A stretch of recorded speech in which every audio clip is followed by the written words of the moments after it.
আজকে আমাদের 2026 এবং 27-এ আমাদের যে বাজেট প্রণয়ন হয়েছে, আমরা মনে করি বাংলাদেশ শ্রম মালিক সমিতি বাংলাদেশ শ্রম মালিকদেরকে সেই বাজেটে আমাদের প্রত্যাশা অনুযায়ী আমরা কোনো আশা করিনি এবং পাইনি। সেই সম্বন্ধে এখন উপস্থাপন করবেন আমাদের সম্মানিত মহাসচিব জনাব ইমরান হাসান সাহেব। দিবেন একটু জাস্ট 2-3 মিনিট লাগবে।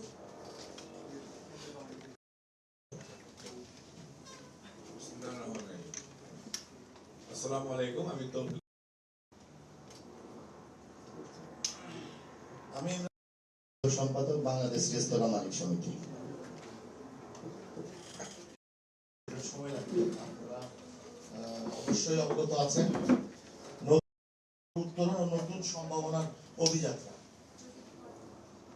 সম্মানিত সাংবাদিক বৃন্দ, 2026-27 অর্থ বছরের প্রস্তাবিত বাজেট এমন এক সময় উপস্থাপিত হয়েছে যখন দেশের অর্থনীতি নানা চ্যালেঞ্জের মধ্যে উচ্চ মূল্যস্ফীতি, বিনিয়োগের স্থবিরতা, রাজস্ব আদায়ে ঘাটতি এবং ব্যাংক খাতে দুরবস্থা সহ নানা প্রতিকূলতা মাথায় নিয়েও একটি ব্যবসা বাণিজ্য ও বিনিয়োগ সহায়ক বাজেট প্রণয়নের জন্য বিএনপি সরকার এবং অর্থমন্ত্রী আমির খসরু মাহমুদ চৌধুরীকে ধন্যবাদ জানাই।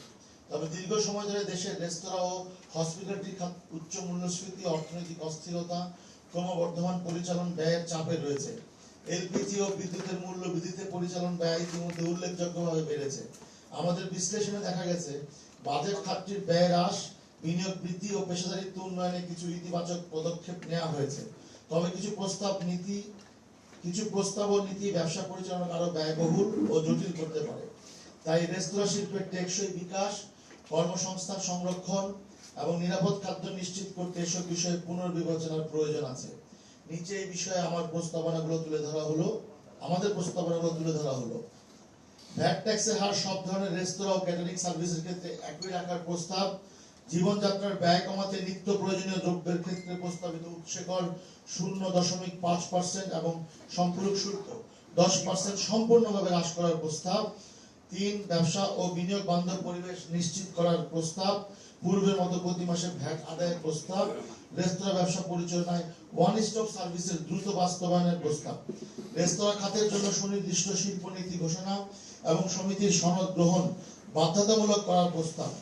রেস্তোরাঁ সেক্টরের শ্রমিকদের প্রশিক্ষণ, প্রণোদনা ও রেস্তোরাঁ শিল্পকে আন্তর্জাতিক মানদণ্ডে উন্নীত করার প্রস্তাব।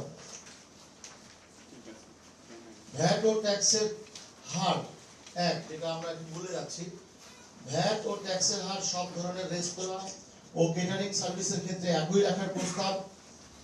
প্রিয় সাংবাদিক বৃন্দ, প্রথমে রেস্তোরাঁ ও কেটারিং খাতের জন্য ভ্যাট ও করের হার সব ধরনের প্রতিষ্ঠানের ক্ষেত্রে সমানভাবে 5% নির্ধারণের প্রস্তাব করছি। বর্তমানে রেস্তোরাঁ খাতে ভ্যাট 5% এবং কেটারিং সার্ভিসে 15% দিতে হয়। এই হার সকল ক্ষেত্রে 5% নির্ধারণ করলে এক্ষেত্রে বিদ্যমান বৈষম্য দূর হবে। বিভিন্ন শ্রেণীর রেস্তোরাঁ ও কেটারিং সেবার উপর ভিন্ন ভিন্ন হারে ভ্যাট ও কর আরোপের ফলে ব্যবসায়িক প্রতিযোগিতায় বৈষম্য সৃষ্টি হয় এবং কর প্রশাসনও জটিল হয়ে পড়ে। অভিন্ন হার নির্ধারণ করা হলে কর কাঠামো হবে আরো সহজ, স্বচ্ছ ও ব্যবসা বান্ধব। একই সঙ্গে কর পরিপালন বৃদ্ধি পাবে এবং রাজস্ব আহরণ আরো কার্যকর হবে। পাশাপাশি স্ট্রিট ফুড সহ সকল প্রকার রেস্তোরাঁকে ভ্যাট নিবন্ধনের আওতায় নিয়ে আসতে হবে। এতে চলমান অসম প্রতিযোগিতা বন্ধ হবে এবং সরকারের রাজস্ব আয় অনেকটা বৃদ্ধি পাবে। জীবনযাত্রার ব্যয় কমাতে নিত্য প্রয়োজনীয় দ্রব্যের ক্ষেত্রে প্রস্তাবিত 0.5% উৎসে কর এবং 10% এসডি বা সম্পূরক শুল্ক সম্পূর্ণ হ্রাস করার প্রস্তাবিত জাতীয় বাজেটের আলোকে আমরা নিত্য প্রয়োজনীয় দ্রব্যের উপর প্রস্তাবিত 0.5% উৎসে কর এবং 10% সম্পূরক শুল্ক সম্পূর্ণভাবে হ্রাস বা প্রত্যাহার করার জোর দাবি জানাচ্ছি। বর্তমান সময়ে মূল্যস্ফীতির চাপ, ক্রমবর্ধমান জীবনযাত্রার ব্যয় এবং সাধারণ মানুষের কর্মক্ষমতা হ্রাসের প্রেক্ষাপটে এই ধরনের কর আরোপ বা বহাল রাখা জনসাধারণের উপর অতিরিক্ত আর্থিক বোঝা সৃষ্টি করে। আমরা সরকারের প্রতি আহ্বান জানাই, জনস্বার্থ, মূল্যস্ফীতি নিয়ন্ত্রণ এবং ভোক্তা সুরক্ষার স্বার্থে প্রস্তাবিত বাজেট চূড়ান্ত করার পূর্বে এই বিষয়ে পুনর্বিবেচনা করা হোক এবং নিত্য প্রয়োজনীয় দ্রব্যের উপর প্রস্তাবিত উৎসে কর ও রেস্তোরাঁ খাতে বিদ্যমান সম্পূরক শুল্ক সম্পূর্ণভাবে বাতিল করা হোক। ব্যবসা ও ও বিনিয়োগ বান্ধব পরিবেশ নিশ্চিত প্রস্তাব। সময়ের সাথে সাথে দেখা দেয় নিত্য নতুন প্রয়োজন। রেডি থাকতে হয় প্রতি মুহূর্ত। তাই এলো ইনোভার, যেন আপনি লাইফে থাকেন রেডি প্রতিদিন। Innova, designed for now. প্রিয় সাংবাদিক ভাই ও বোনেরা, সরকার ঢাকার বাইরে রেস্তোরাঁ পর্যটন খাতে বিনিয়োগ উৎসাহিত করতে নতুন রেস্তোরাঁ স্থাপনা ও যন্ত্রপাতির উপর প্রথম বছরে 60% এবং দ্বিতীয় বছরে 40% অবচয় সুবিধা দেওয়ার প্রস্তাব করায় আমরা সরকারকে ধন্যবাদ জানাই। এতে নতুন উদ্যোক্তারা কর রেয়াত পাবেন। তবে আমরা চাই রেস্তোরাঁ শিল্পের জন্য স্বল্প সুদের ঋণ নিশ্চিতে ব্যাংক ও আর্থিক প্রতিষ্ঠানগুলোকে বিশেষ নির্দেশনা দেবে অর্থ মন্ত্রণালয় ও বাংলাদেশ ব্যাংক। একই সঙ্গে বিনিয়োগ বৃদ্ধি ও কর্মসংস্থান সৃষ্টির জন্য কর কাঠামোকে আরো সহজ ও স্বচ্ছ করা, ব্যবসা পরিচালনা ব্যয় কমানো, কর প্রশাসনের হয়রানি মুক্ত সেবা নিশ্চিত করা এবং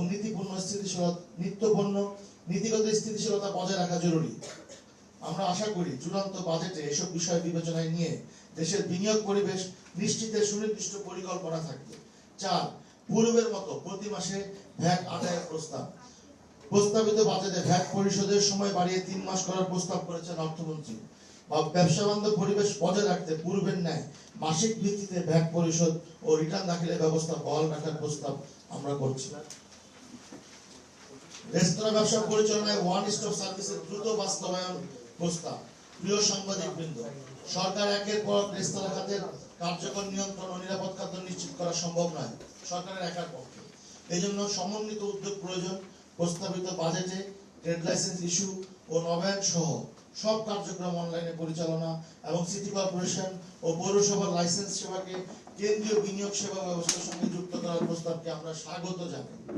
বাংলাদেশ রেস্তোরাঁ মালিক সমিতি সরকারের নীতি ও নির্দেশনার প্রতি শ্রদ্ধাশীল এবং নিরাপদ খাদ্য নিশ্চিতকরণে প্রতিশ্রুতিবদ্ধ। বর্তমানে একটি রেস্তোরাঁ পরিচালনার জন্য একাধিক দপ্তর থেকে 10-12টি অনুমোদন নিতে হয়, যা সময় সাপেক্ষে ও ব্যয়বহুল। ফলে ব্যবসা পরিচালনা এবং কার্যকর তদারকি উভয় বাধাগ্রস্ত হয়। তাই রেস্তোরাঁ খাতকে একটি সমন্বিত কমপ্লায়েন্স ব্যবস্থার আওতায় এনে কর্মকর্তা কর্মচারীদের প্রশিক্ষণ ও দক্ষতা উন্নয়নের পাশাপাশি একটি ওয়ান স্টপ সার্ভিস চালুর প্রস্তাব করছি। এর মাধ্যমে লাইসেন্স প্রাপ্তি সহজ হবে, সময় ও ব্যয় কমবে এবং নিরাপদ খাদ্য বাস্তবায়নে নিশ্চিতকরণে কার্যকর মনিটরিং সম্ভব হবে।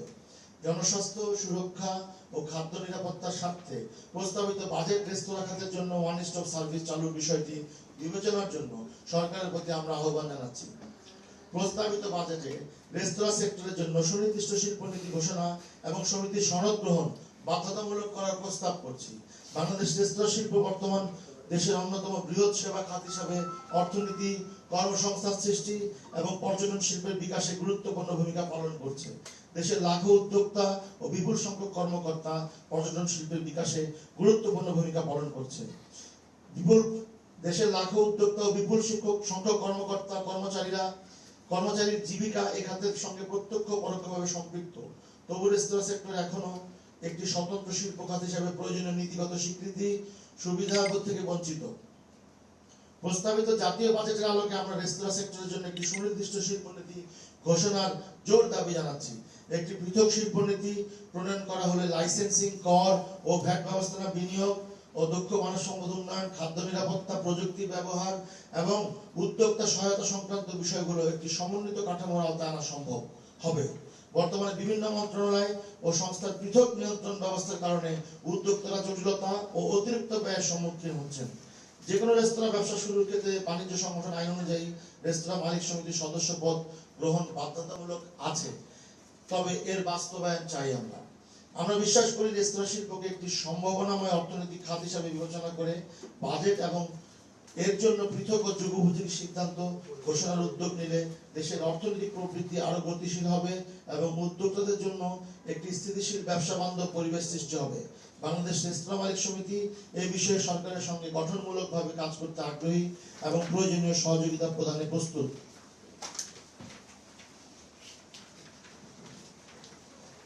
রেস্তোরাঁ সেক্টরের শ্রমিকদের প্রশিক্ষণ, প্রণোদনা এবং রেস্তোরাঁ শিল্পকে আন্তর্জাতিক মানদণ্ডে উন্নীত করার প্রস্তাব। প্রথমে রন্ধন শিল্পকে বিশ্বমানের পর্যায়ে উন্নীত করতে বিশেষায়িত প্রশিক্ষণ ইনস্টিটিউট স্থাপন এবং পর্যটন ও হসপিটালিটি খাতের জন্য আন্তর্জাতিক মানদণ্ড নির্ধারণের উদ্যোগ গ্রহণ করায় সরকারকে ধন্যবাদ জানাই। আমরা প্রস্তাব করছি গ্রামীণ ও পিছিয়ে পড়া জনগোষ্ঠীকে দক্ষ জনশক্তিতে রূপান্তর করতে সরকারি বেসরকারি কারিগরি প্রতিষ্ঠান ভর্তুকি সহ প্রশিক্ষণের ব্যবস্থা এবং প্রয়োজনীয় পৃথক তহবিল গঠন করা হোক। একই সঙ্গে রেস্তোরাঁ খাতের শ্রমিক কর্মীদের জন্য প্রাতিষ্ঠানিক প্রশিক্ষণ কর্মসূচি চালুর দাবি জানাচ্ছি। খাদ্য নিরাপত্তা, স্বাস্থ্যবিধি, গ্রাহক সেবা, আধুনিক ব্যবস্থাপনা, প্রযুক্তি ব্যবহারের দক্ষতা বৃদ্ধি করলে নিরাপদ খাদ্য নিশ্চিত হবে, কর্মসংস্থান ও বৈদেশিক রেমিটেন্স বাড়বে এবং রেস্তোরাঁ ও পর্যটন খাত আন্তর্জাতিক মানে উন্নীত হবে। আমরা আশা করি বাজেট রেস্তোরাঁ খাতের মানব সম্পদ উন্নয়নের জন্য বিশেষ বরাদ্দ ও প্রশিক্ষণ কর্মসূচি এবং আন্তর্জাতিক মানদণ্ড ভিত্তিক উন্নয়ন পরিকল্পনা অন্তর্ভুক্ত করা হবে। এই ধরনের উদ্যোগে দেশের রেস্তোরাঁ শিল্পকে একটি আধুনিক, দক্ষ ও বিশ্বমানের সেবা খাতে পরিণত করতে গুরুত্বপূর্ণ ভূমিকা পালন করবে। প্রিয় সাংবাদিক বৃন্দ, বাংলাদেশ রেস্তোরাঁ মালিক সমিতি বিশ্বাস করে উপরোক্ত প্রস্তাবনা সমূহ দ্রুত বাস্তবায়ন করা হলে রেস্তোরাঁ শিল্পের চলমান সংকট কাটিয়ে ওঠা সম্ভব হবে এবং এই খাত আবার অর্থনীতি ও কর্মসংস্থানে গুরুত্বপূর্ণ ভূমিকা রাখতে পারবে। আমরা আশা করি বর্তমান সরকার বিষয়গুলো গুরুত্ব সহকারে বিবেচনা করে প্রস্তাবিত বাজেট কার্যকর করার পূর্বে প্রয়োজনীয় পদক্ষেপ গ্রহণ করবে। ধন্যবাদ।